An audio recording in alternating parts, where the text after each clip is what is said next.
राधे राधे दोस्तों, मेरे YouTube channel धार्मिक कथा में आपका हार्दिक स्वागत है। मैं आज आपको 32 पूर्णमासी व्रत कथा सुना रही हूँ। बोलो श्री कृष्ण भगवान की जय, विष्णु भगवान की जय। द्वापर युग में एक समय की बात है कि यशोदा जी ने कृष्ण से कहा, हे कृष्ण, तुम सारे संसार के उत्पन्न करता, पोषण तथा उसके संहार करता हो। आज कोई ऐसा व्रत मुझसे कहो जिसके करने से मृत्युलोक में स्त्रियों को विधवा होने का भय न रहे तथा यह व्रत सभी मनुष्यों की मनोकामना पूर्ण करने वाला हो।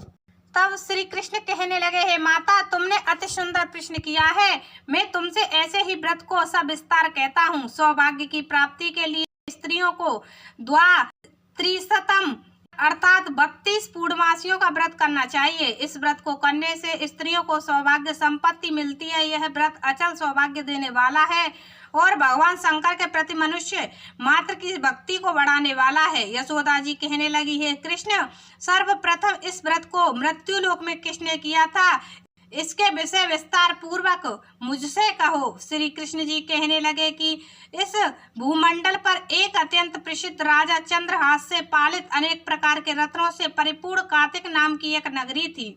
वहां धनेश्वर नाम का एक ब्राह्मण था और उसकी स्त्री अति सुशील रूपवती स्त्री थी। दोनों ही उस नगरी में बड़े प्रेम के साथ निवास करते थे। घर में धन धान्य आदि की कोई कमी नहीं थी।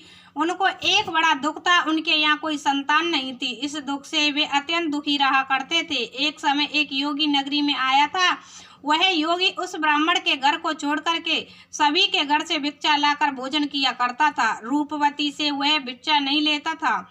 उस योग ने रूपवती से भिक्षा लेकर और अन्य दूसरे घर से भिक्षा लेकर के भिक्षा के अन्य को गंगा के किनारे जाकर के बड़े प्रेम से खा रहा था। तब ही धनेश्वर ने योगी को ऐसा करते हुए देख लिया था। अपनी भिक्षा के अनादर से दुखी होकर के धनेश्वर योगी से कहता है कि अरे महात्मन, आप सभी घरों से भिक्षा लेते हैं लेकिन मेरे घर की भिक्षा कभी नहीं लेते, इसका कारण क्या है। तब योगी ने कहा कि निसंतान के घर से भिक्षा पतितों के अन्न के समान हो जाती है और जो पतितों का अन्न खाता है वह भी पतित यानी पापी हो जाता है। क्योंकि तुम निसंतान हो, तुम्हारे यहाँ कोई संतान नहीं है, अतः पतित हो जाने के भय से तुम्हारे घर की भिक्षा नहीं लेता हूँ। धनेश्वर यह बात सुन करके अपने मन में बड़ा दुखी हुआ और हाथ जोड़ करके योगी के पैरों पर गिर पड़ा तथा आतुर भाव से कहने लगा, ऐसा है तो आप मुझे कोई पुत्र प्राप्ति का उपाय बताइए। आप सब कुछ जानने वाले हैं, आप मुझ पर अवश्य कृपा करें। धन की मेरे यहाँ कोई कमी नहीं है, लेकिन पुत्र यानी संतान न होने के कारण बहुत दुखी हो गया हूँ। मेरे इस दुख का हरण कर लीजिए, आप सामर्थ्यवान हैं।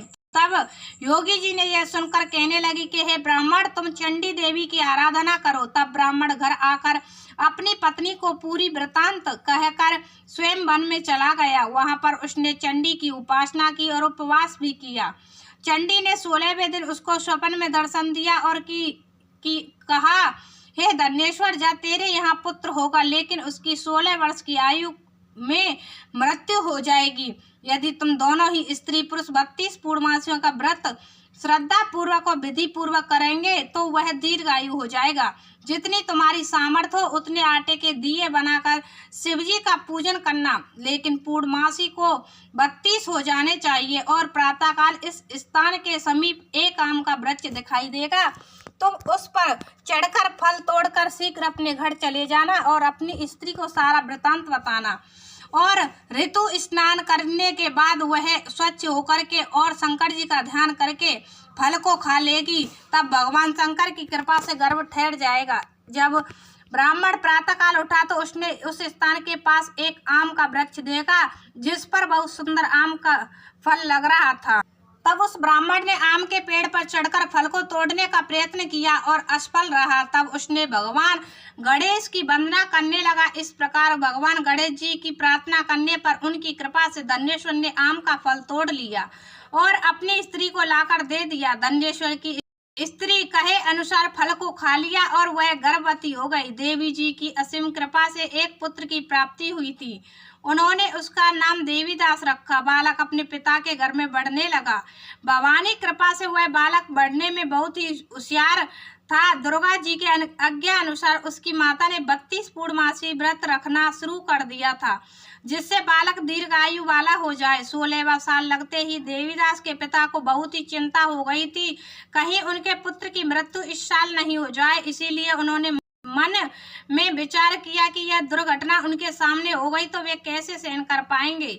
तो उन्होंने देवीदास के मामा को बुलवाया और उन्होंने कहा कि देवीदास 1 वर्ष के लिए काशी में जाकर विद्या का अध्ययन करे और उसको अकेला भी नहीं छोड़ना चाहिए, इसीलिए साथ में तुम चले जाओ और 1 वर्ष के बाद उसको वापस लौटा के ले आओ। तब सारा प्रबंध करके उनके माता पिता ने देवीदास को एक घोड़े पर बैठाकर उसके मामा को उसके साथ ही भेज दिया, किंतु ये बात उसके मामा या और किसी को पता नहीं थी। धनेश्वर ने अपनी पत्नी के साथ माता भगवती के सामने मंगल कामना और दीर्घ आयु के लिए भगवती की आराधना पूर्णमासियों का व्रत करना आरंभ कर दिया। इस प्रकार उन्होंने 32 पूर्णमासियों का व्रत पूरा किया। कुछ समय पश्चात मामा और भांजा मार्ग में रात्रि बिताने के लिए किसी ग्राम में ठहरे हुए थे। उस दिन उस गांव में एक ब्राह्मण की अत्यंत सुंदर, सुशील और गुणवती कन्या का विवाह होने वाला था। जिस धर्मशाला के अंदर वर और उसकी बारात ठहरी हुई थी, उसी धर्मशाला में देवीदास और उसके मामा भी ठहरे हुए थे।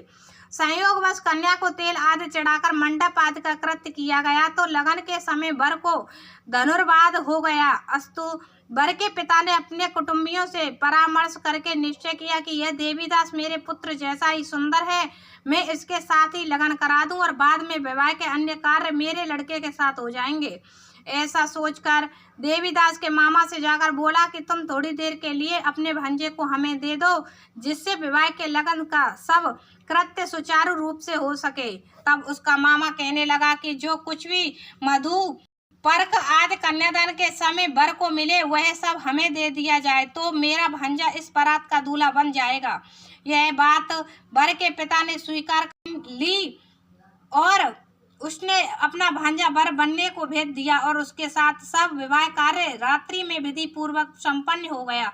पत्नी के साथ वह भोजन ना कर सका और अपने मन में सोचने लगा कि ना जाने यह किसकी स्त्री होगी। वह एकांत में इसी सोच में पड़ गया तथा उसकी आंखों में आंसू भी आ गए। तब वधू ने पूछा कि क्या बात है, आप इतने दुखी क्यों हो रहे हो। तब उसने सब बातें जो वर के पिता व उसके मामा में हुई थी उसको बतला दी। तब कन्या कहने लगी कि यह ब्रह्म विवाह के विपरीत हो कैसे सकता है। देव, ब्राह्मण और अग्नि के सामने मैंने आपको ही अपना पति बनाया है, इसीलिए आप ही मेरे पति हैं। मैं आपकी ही पत्नी रहूंगी, किसी अन्य की कदापि नहीं। तब देवीदास ने कहा, ऐसा मत करिए, क्योंकि मेरी आयु बहुत थोड़ी है, मेरे पश्चात आपकी क्या गति होगी। इन बातों को अच्छी तरह विचार लो। परंतु वह दृढ़ विचार वाली थी, बोली कि जो आपकी गति होगी वही मेरी गति होगी। है स्वामी, आप उठिए और भोजन करिए, आप निश्चय ही भूखे होंगे। इसके बाद देवीदास और उसकी पत्नी दोनों ने भोजन किया तथा शेष रात्रि में सोते रहे। प्रातःकाल देवीदास ने अपनी पत्नी को 3 नागों से जड़ी हुई एक अंगूठी दी, एक रूमाल दिया और बोला, है प्रिय, इसे लो और संकेत समझकर स्तरचित हो जाओ। यदि मैं जीवित रहा तो अवश्य वापस आऊंगा, अन्यथा समझ लेना मेरी मृत्यु हो गई है। यह समझकर वह चला गया। प्रातःकाल होते ही वहां पर गाजे बाजे बजने लगे और जिस समय विवाह के कार्य समाप्त करने के लिए वर तथा सब बाराती मंडप में आए तो कन्या ने वर को भली प्रकार से देखकर अपने पिता से कहा कि यह मेरा पति नहीं है, मेरा पति वही है जिसके साथ रात्रि में मेरा पाड़ी ग्रहण हुआ था, इसके साथ मेरा विवाह नहीं हुआ है। यदि यह वही है तो बताए कि मैंने इसको क्या दिया। मधुपर्क और कन्यादान के समय जो मैंने भूषण आदि दिए थे उन्हें दिखाए तथा रात में मैंने क्या गुप्त बातें कही थी वह सब सुनाए। पिता ने उसके कथानुसार वर को बुलवाया। कन्या की यह सब बातें सुनकर वह कहने लगा कि मैं कुछ नहीं जानता। इसके पश्चात लज्जित होकर वह चला गया और सारी बारात भी अपमानित होकर वहां से लौट गई। इस प्रकार देवीदास काशी चला गया। जब कुछ समय बीत गया तो काल से प्रेरित होकर एक सर्प रात्रि के समय उसको डसने के लिए वहां पर आया, परंतु व्रत के प्रभाव से उसको काट ना पाया, क्योंकि पहले ही उसकी माता ने 32 पूर्णमासी का व्रत कर रखा था। इसके बाद मध्य माह के समय स्वयं काल वहां पर आया और उसके शरीर से उसके प्राणों को निकालने का प्रयत्न करने लगा, जिससे वह मूर्छित होकर पृथ्वी पर गिर पड़ा। भगवान की कृपा से उसी समय पार्वती जी के साथ श्री शंकर जी वहां पर आ गए। उसको मूर्छित दशा में देखकर पार्वती जी ने भगवान शंकर से प्रार्थना की, हे महाराज, इस बालक की माता ने पहले ही 32 पूर्णमासी का व्रत किया था, जिसके प्रभाव से इसका मृत्यु दोष कट गया। भवानी के कहने पर भक्त वत्सल भगवान शिव जी ने उसको प्राण दान दे दिया। इस व्रत के प्रभाव से काल को भी पीछे हटना पड़ा और देवीदास स्वस्थ होकर बैठ गया। उधर उसकी स्त्री उसकी प्रतीक्षा किया करती थी।